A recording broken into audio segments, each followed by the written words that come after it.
Welcome to episode 6 of this collaboration between the Common Good podcast and the Liminal Space podcast. This is Tristan. And this is your friend, Rashid. Ah, you my friend. I mean, nothing. Well, we're going to talk a little bit about friendships today. Yeah. And do you remember how we became friends? No. Nah, I think we met at church one day, and then we were talking at the back and you were complaining about worship or something. Well, maybe were you leading worship that day? And then I said... Possibly, yeah. I've been known to give people looks. No. But I mean, it's interesting that we met there because then we kind of tracked together and then ended up not going to church. Left church together. And it's been like 5-6 years since then or something. Yeah. Good times. But somehow there was something that resonated and we decided to be friends. Which sometimes that's as simple as what friendships can be. You just decide to be someone's friends and then you are. And we recorded an episode with two people who became more our friends than they did. So I think we recorded with Charlton Alexander and Barry Lewis. And I think Charlton was more your friend. Yeah, I knew him for a couple of years before. Yeah. And Barry was my friend. I know him for like... Yeah. And I knew of him. Yeah. They're both super cool humans, kind of. Love you guys. Maybe Charlton don't know about Barry. You know, lies there. Not joking. But I remember we wanted to have both of them on the podcast, and then at some point we were like, no man, we always see these guys on Instagram together. Why don't we just have both of them on? Even though they do really different things, like that could be quite cool, you know, to capture their friendship as well. And they're also different people, so they're not likely friends. Yeah. Well, they don't work in the same industry. They're completely different ages. Yeah. Well, what does that mean when you say completely different ages? The one is, Barry is a lot older than Charlie, essentially. Charlie is coloured. In South Africa, we can say the word coloured. It's a cool thing, yeah. And Barry is white and from the colonizers from the UK. Exactly. But they have this beautiful friendship that clearly was evident from what we saw on social media or whatever, and we knew they were friends. One of the things they had in common was going to this dinner, which they speak a bit about in the clip from today's episode that we'll talk about a bit more. Yeah. But maybe say a bit about what Charlton does and what Barry does. Yeah, so Charlton, he works as a tour guide and facilitator where he invites guests to the city to connect with the people and the land in experiences that are life-altering. Actually, the name of his tour company is called Liminal Tours, so there's a lot of liminality going on as well. He stole it from us. Nah, he asked us. Oh, he did ask. Shout out. No stealing. Yeah. And then Barry, on the other hand, is the director of an organization called meaning Ubuhle Bakha Ubuhle, which means beauty builds beauty. And it's specifically focused on developing the technology of sandbag housing in low-income communities in South Africa. They both do really, really cool work. I think the other thing to note on this episode that we recorded was that we recorded it at Ubuhle at the time, the headquarters of Ubuhle, which is based in a place in Cape Town, which is on the margins of the city, many would say, called Philippi, which I'm told I say wrong. You do? He says it the colonial way, it's called Philippi. That's how not us locals say it. Not a Cape Town kind of way. But Philippi is an interesting area because it's on the outskirts of Cape Town in some ways, but not very far from the center of town. And it is a rural area in the sense that it's agricultural. So there's a lot of food that is grown in Philippi. And Ubuhle had its headquarters situated there. At the moment, Ubuhle is on a hiatus. So they were doing a lot of work with their sandbag housing, doing self-build really. So it's like giving people agency to build their own homes, not houses. And they ran out of funding, and so they've had to go on a hiatus to figure out a new way forward. And we continue to dream and imagine with Barry what could become possible in the future for Ubuhle. But just to say, at the moment they're in a hiatus. But we recorded in that space on that day, which was brilliant because we recorded in the manufacturing side of the building where sandbags are sewn together, which is a really cool space. Yeah. Who needs bricks? Who needs bricks when there's sand? Yeah. So here's the clip. But I hate queues. So one of the things I appreciate about our Tuesday night dinner that we're part of is that people don't queue for the food; they sit around the table. And it Tell us more about that dinner. So there's two community dinners that I know of happening in the city. One is at St. Peter's in Ubuhle, which happens now every second Thursday. And the idea is that people come around the table and experience some kind of hospitality and generosity, but also equaling of power. That's why you don't queue for the food. And it's a really like good meal that you have, but also you invited in to be yourself and to build some kind of community. And then there's now one in Muizenberg as well that happens on a Tuesday, that Barry and myself both get to be part of. And you don't have to wonder where the Barry is there or not. You'll hear him. But that's one of the things. I mean, it also depends. Like in some communities, you actually have to organize yourselves and have a queue so that you can help people. And then you have some kind of privilege where you have a space where you can invite people in, sit down and try and do something a bit different. And that's an interesting thing of, as we grapple with belonging, but other things as well, about how we approach solutions, that the solution is in what we defined as the problem previously. I was thinking about your dinner that you mentioned in a similar kind of way, that it's not a soup kitchen. It's answering a different question. The fact that there's no power dynamic or whatever, people showing up, there's no cues. The questions that we ask are very important. So I would say in these two contexts, the two questions that we've been asking, or problems that we've been trying to address, is one, people need houses, maybe not homes, maybe we don't frame it as homes. And the other, we have hungry people and people need food. How can we do that? Are you guys suggesting that those two questions are maybe unhelpful? Because if we have a house and we have food, then we're like, nah, now you almost deal. You've got everything. Is that perhaps what you're suggesting, that the questions that we've been asking or the problems we've been trying to solve, it's not that that's not a part of it, but maybe it's not the fullness? I think we need to be dogmatic about this. We need to be forthright, and we have to be intentional. And those questions, you know, one of my favorite closer phrases is "fuck 'em, man." We need to put them in the bin. They've served their time, and they've served no one. And we need to.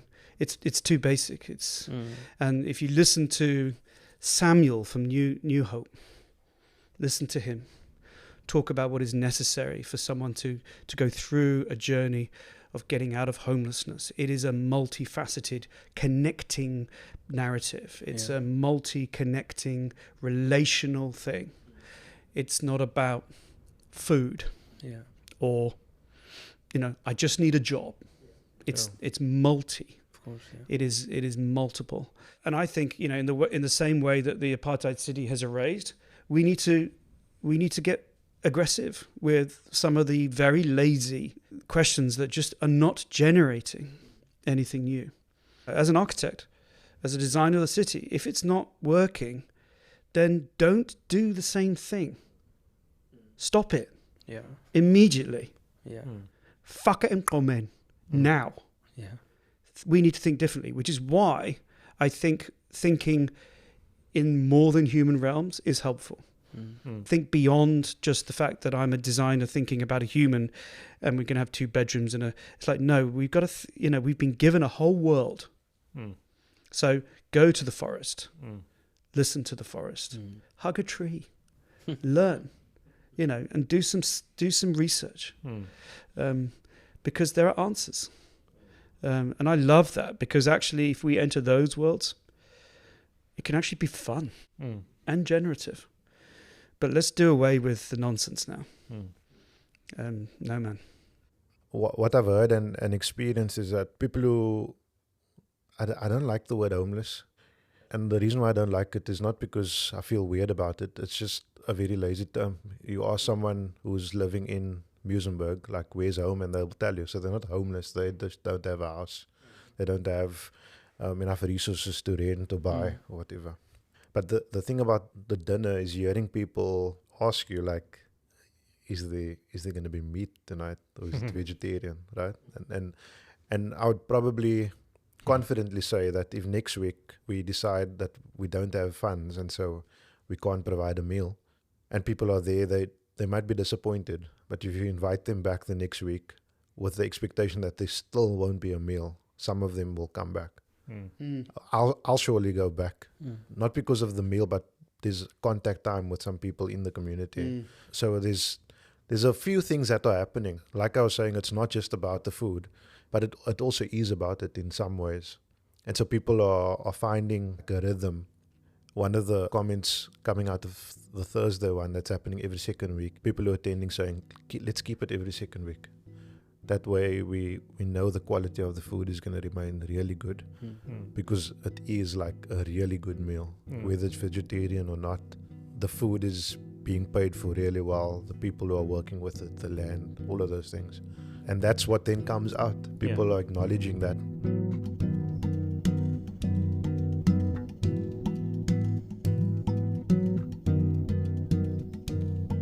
So the community dinner that Charlie and Barry are speaking about, the Thursday night one, is a dinner that's hosted by a local non-profit called New Hope, South Africa. New Hope was established in 2018, and it exists to find holistic solutions to homelessness. And in 2020, during COVID, they began operating a transitional home that serves as a vital part of the pathway from homelessness to independent living. And from that, New Hope was birthed and now works with people coming out of homelessness. So they do the Thursday meal, but they also have a residential program, and they're based in the seaside suburb of Muizenberg in Cape Town and are doing some really incredible work in that space. Yeah, absolutely. One of the things I appreciate about the work that they do is they also seek like holistic solutions to address homelessness. So even what Barry was saying there is like it's multiple things, you know. And one thing that I also found so great and so interesting that they discuss is this idea of like, what questions are we asking? So the idea of the dinner, of course, it's to provide people with food who don't have work or maybe jobs to be able to buy food for regularly, that kind of thing. So of course food is necessary, but I love that like it's answering a different question than just the soup kitchen. It's about belonging. And I think that's such a beautiful thing to think about, maybe even when we think about economic isolation and that kind of idea, centering this idea of how can we create belonging and more spaces of belonging where when we belong we see one another as equal and that kind of thing. Yeah. And maybe again worth acknowledging that that is somewhat uncomfortable even in a way, if when you're first starting anyway. But if you walk through Muizenberg with Charlie or Barry or other people that go to that dinner and you encounter people on the street, they know one another. Yeah. They greet each other by Exactly. name. Beautiful. They have a conversation. And it's a very different approach to these people are a problem. Hide them away, get them out of the neighborhood, something, you know, those kinds of things. It's a very different kind of outcome that happens. Yeah. And so it's interesting to ask a question in our city. I mean, we asked that question in our city. What does it look like for the city to be a place where everyone can belong? Everyone that's here can belong. And I guess your question, Rashid, always is like, what are the impediments for belonging in the city? Yeah. If we were to turn this into a reflection question for others listening, where could we start? You know, one thing that I've realized is there's actually a lot of cool humans doing amazing work. We just sometimes don't see it or our eyes aren't open to it. So I guess a question for reflection would be, think about your own city, your own context, and what kind of similar spaces, whether they community dinners or other kinds of initiatives, are happening in your city or in your suburbs, and how can you get involved or contribute towards these, you know, because they are beautiful and rehumanizing spaces. Yeah, I like that, because sometimes we can think that it's so massive a thing that what can we do? And part of a simple question like that of like what's already happening, and maybe you get involved with that.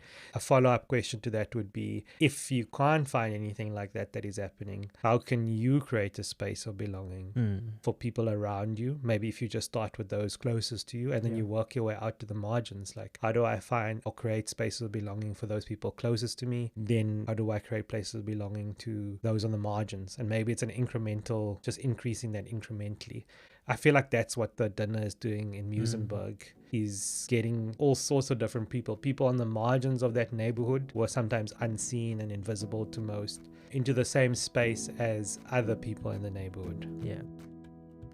If we start answering those questions, or we start working towards that, maybe that's a grassroots and ground up approach to eventually changing the way the whole neighborhood works, Exactly. and then maybe the way the whole city works. Yeah. And then our nation and world. Maybe the world eventually. And then cosmos. And then the universe. Yeah. It's beautiful.